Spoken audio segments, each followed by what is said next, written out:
মুভির নাম আকাশে তুই আমি। এটি একটি রোমান্টিক ও মিউজিক্যাল ড্রামা।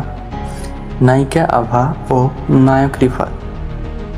মুভিটার শুরুটা হয় ভালোবাসার জন্ম ও দুর্ঘটনার মাধ্যমে।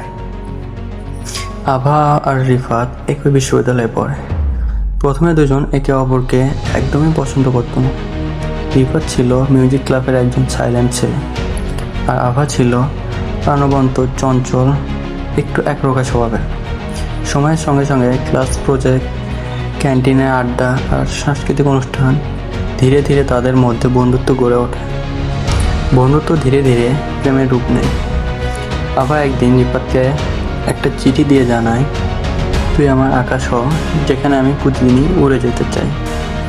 কিন্তু প্রেম জমে ওঠার ঠিক পরপরই একটা মোটরসাইকেল দুর্ঘটনায় আভার মাথায় গুরুতর চোট লাগে। চোখ খুলে সে শুধু একটা কথাই বলে, তুমি কে? তারপর রিফাত ভেঙে পড়ে। যে মেয়ে তাকে সব কিছু ভাবত, আজ তাকে দেখেই ভয় পায়।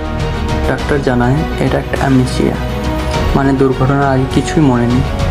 রিফাত চায় আভার পাশে থাকতে, তাকে আগের মতো ভালোবাসায় ফেরাতে। কিন্তু আভার পরিবার, এমনকি তার বন্ধুরাও বলে, তাকে ছেড়ে দে রিফাত, এটা এখন অন্য এক মানুষ, তোর কষ্ট আরও বাড়বে। রিফাত কাউকে শোনে না। সে ভাবে, যদি স্মৃতি ফিরিয়ে না আসে, আমি তাকে নতুন করে প্রেম শেখাবো। রিফাত আবার পুরনো চিঠিগুলো খুঁজে বের করে। সেই সব কথা দিয়ে সেই গান, লিরিক্স লেখে, নিজের গলায় রেকর্ড করে ইউটিউবে আপলোড করে।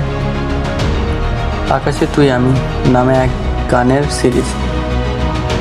গানগুলো ধীরে ধীরে মানুষের মন ছুঁয়ে যায়। হাজার হাজার মানুষ এই চ্যানেল সাবস্ক্রাইব করে, কমেন্ট করে, লাইক করে। একদিন আভা রাতে ইউটিউব স্ক্রল করতে করতে সেই গান শুনে ফেলে, কিন্তু বুঝতে পারে না কেন তার বুক টন টন করে ওঠে, চোখে পানি আসে। সে ভাবে, এই গান আমার জন্য লেখা হয়েছে নাকি? আভা ইউটিউব চ্যানেলে ঘেটে রিফাতকে খুঁজে বের করে। একদিন সাহস করে সে রিফাতের বাসায় সামনে গিয়ে দাঁড়ায়। রিফাত দরজা খুলে তাকিয়ে থাকে কিছুক্ষণ, শুধু বলে, তুই? আভা বলে, তুমি কে? কিন্তু তোমার গান আমি শুনি। তারপর রিফাত এবার চেপে বসে না। সে চায় না আভা তার প্রেমে জোর করে পড়ে যায়। সে বলে, চলো বন্ধু হই। তুমি না চিনলেও আমি তো তোমার চেনা। আভা ধীরে ধীরে রিফাতের সংস্পর্শে স্বস্তি পেতে শুরু করে।